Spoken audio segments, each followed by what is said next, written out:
Shalom, salam sehat, Tuhan mengasihi Anda.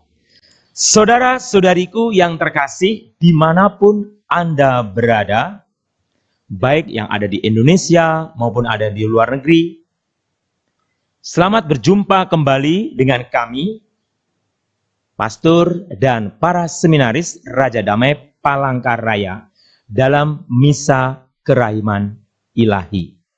Saudara-saudariku yang terkasih, secara pribadi saya sangat bersuka cita bisa menyapa Anda kembali dan berdoa untuk Anda sekalian. Hari ini kita akan semakin diperdalam iman kita untuk mencintai Tuhan Yesus. Karena Tuhan sangat mencintai kita. Tuhan menyembuhkan banyak orang sakit, membangkitkan orang mati dan lain sebagainya demi manusia. Mungkin Anda pernah mendengar lagu ini. Oh Tuhan, mohon ampun atas dosa dan dosa selama ini.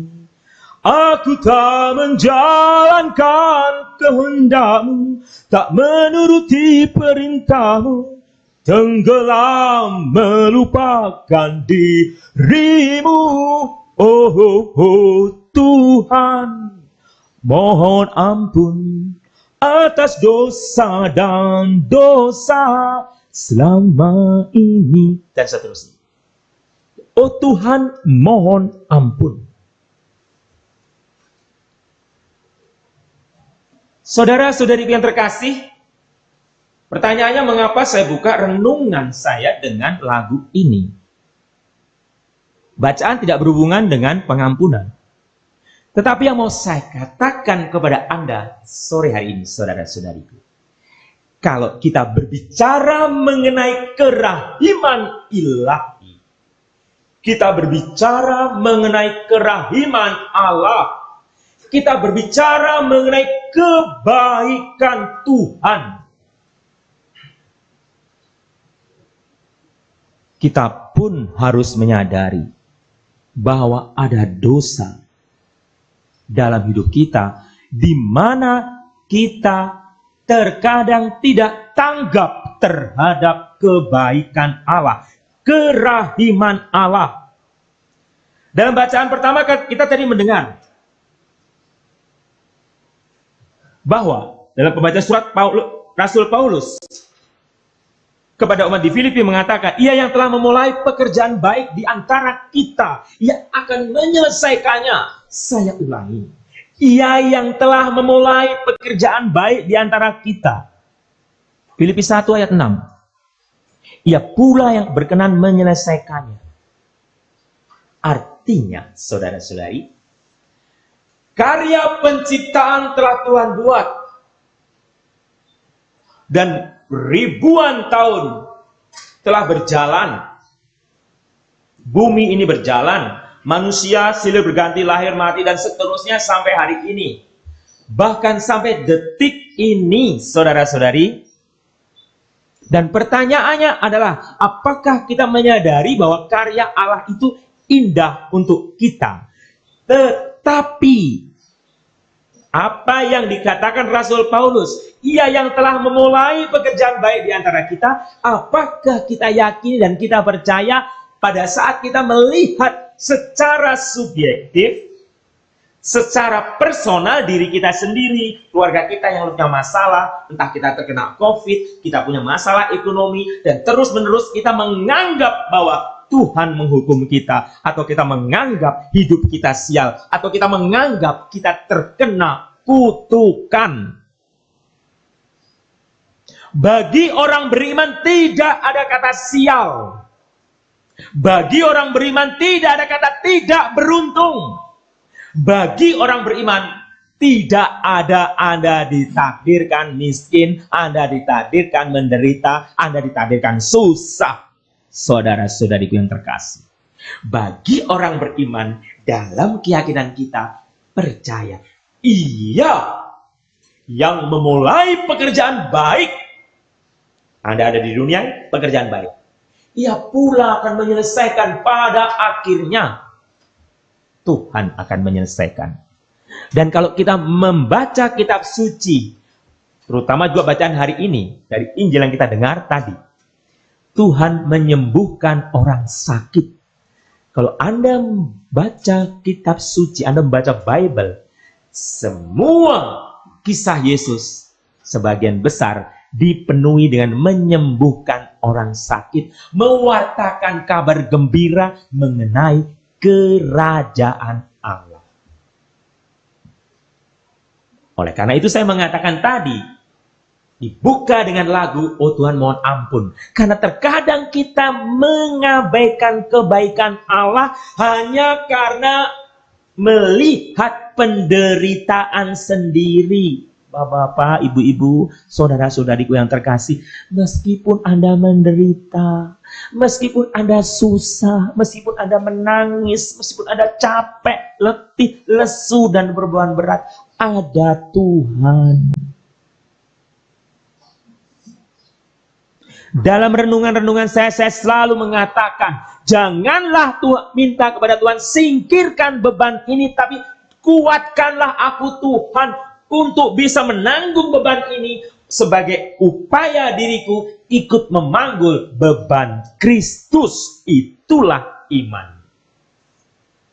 Kalau Anda sengsara, Anda susah, jangan berpikir, Tuhan mengapa aku susah? Tuhan mengapa aku bangkrut? Tuhan mengapa aku sakit? Jangan katakan itu, saudaraku. Jangan katakan itu. Tapi katakanlah, Tuhan kuatkanlah aku. Tuhan kuatkanlah suamiku. Tuhan kuatkanlah anakku. Tapi jangan katakan, Tuhan singkirkan bebanku. Karena mungkin dengan beban itu Anda dalam rangkulan Tuhan. Tetapi kalau Anda tidak punya beban itu, Anda dalam rangkulan setan. Saudara-saudari itu yang terkasih, banyak orang kepingin kaya, pingin banyak duit, pingin sukses. Tetapi lupa apakah imannya sudah siap untuk menerima kekayaan dan kesuksesan. Masalahnya di situ. Karena pada saat seseorang menerima kekayaan, pada saat seseorang menerima kesuksesan, tanpa diimbangi iman yang kuat, disitulah terjadi penumpukan dosa. Saudara-saudari yang terkasih, saya tidak menghakimi mereka yang sukses. Saya tidak menghakimi mereka yang kaya. Tidak. Tetapi Tuhan sendiri mengatakan, semakin Anda diberi banyak, semakin Anda diberi banyak berkat, semakin tanggung jawab ada dalam diri Anda, dalam diri saya. Kalau Anda pintar, tetapi tidak membagikan kepintaran Anda bagi sesama, Tuhan meminta pertanggungjawaban Anda. Kalau Anda kaya, tetapi Anda tidak pernah berbagi untuk sesama, Tuhan meminta pertanggungjawaban Anda. Saudara-saudari yang terkasih, baca kitab suci, saudara-saudara. Apa yang dikatakan Tuhan Yesus? Barang siapa memberikan perhatian kepada saudaraku yang paling hina ini, dia memberi perhatian untuk aku.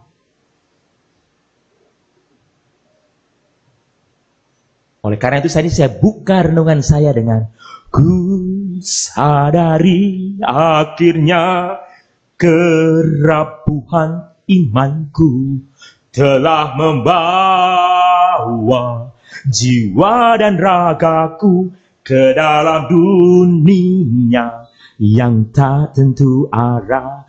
Pada saat iman Anda rapuh, pada saat Anda tidak sungguh-sungguh percaya belas kasih Allah, pada saat Anda sungguh-sungguh terlena dengan dunia ini, Anda hidup tanpa arah, saudara-saudara. Mohon ampunlah, saudaraku. Oh Tuhan, mohon ampun atas dosa dan dosa. Selama ini aku tak menjalankan kehendak-Mu, tak menuruti perintah-Mu, tenggelam melupakan diri-Mu, tenggelam melupakan Tuhan. Oh Tuhan, sempatkanlah aku bertobat, hidup di jalan-Mu. Bertobat, saudara-saudara. Kerahiman Allah menyembuhkan Anda. Ini tema kita hari ini. Kerahiman Allah menyelamatkan Anda. Kerahiman Allah mengangkat Anda dari tubir yang terdalam, dari dosa kepada keselamatan. Oleh karena itu, syukurilah. Dalam Injil Matius dikatakan, Tuhan Yesus mengatakan, aku akan menyertai engkau sampai akhir zaman. Tetapi Tuhan tidak mengatakan, aku akan menghapuskan utang-utangmu. Aku akan membuat engkau kaya. Tidak. Tetapi Tuhan mengatakan, aku akan menyertai. Dan kalau Anda mengamini itu, meyakini itu, otomatis utangmu sembuh. Utangmu hilang, penyakitmu sembuh, dan engkau bisa tambah kaya. Ini konsekuensi logis dari orang beriman, saudara-saudari. Pada saat seseorang mengarahkan hati budinya kepada Tuhan, pada saat orang memberi waktu untuk Tuhan, pada saat orang menyadari karya Allah dalam dirinya, karya Allah dalam dirinya yang terus berkarya, terus. Dan orang itu mengarahkan hatinya kepada Tuhan, memandang Tuhan, saudara-saudari, memandang kerahiman Allah. Saudara-saudari, kalau saya memegang foto kerahiman ilahi ini, memandang, ku pandang wajahmu, temukan kasihmu, temukan kasih. Kau Tuhan yang selalu dekat denganku. Tuhan yang selalu dekat. Saudara-saudari yang terkasih, pandang kerahiman Allah. Pandang kasih Tuhan di tengah deritamu, saat engkau menangis, saat engkau menjerit, saat engkau terbelenggu beban-beban dosa atau kesalahan, kemiskinan, penderitaan. Pandang wajah Tuhan, saudaraku. Itu akan menyembuhkanmu. Rahmat Allah akan menguatkanmu.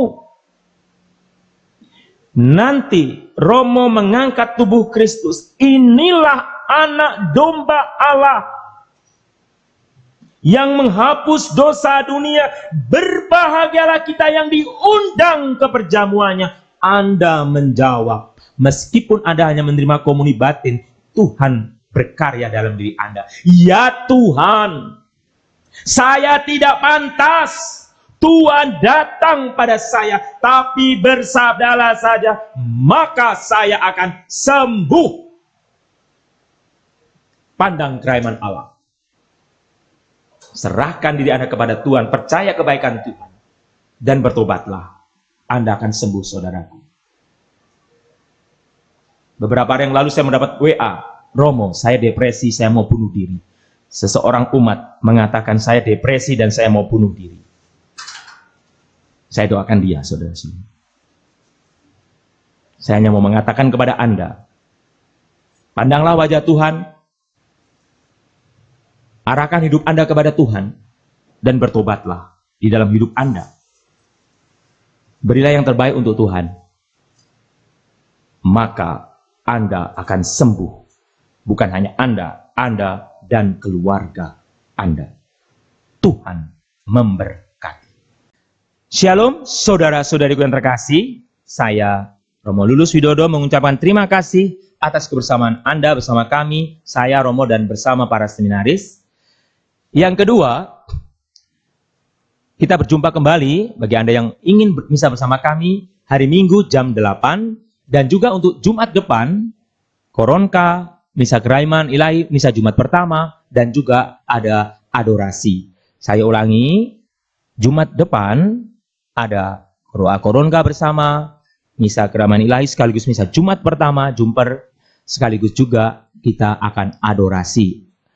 Yang ketiga, saudara-saudara yang terkasih yang sudah saya katakan minggu kemarin, saya ada misa privat arwah. Dan saya sudah terbiasa selama sekian tahun sejak saya ditabiskan sampai tahun lalu, saya selalu berdoa untuk para arwah dan saya doakan, saya sebut namanya masing-masing. Oleh karena itu misalnya privat karena panjang.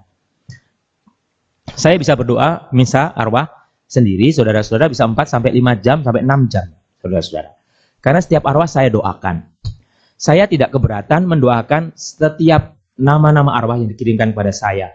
Tetapi saya mohon maaf sabar karena nomor saya cuma 1, orang mengirim ke nomor saya, saudara-saudara, sehingga saya harus merekapnya bersama anak-anak asrama, cukup banyak, saudara-saudara, jadi mohon kesabarannya, tapi semua pasti kami rekap kalau sudah masuk.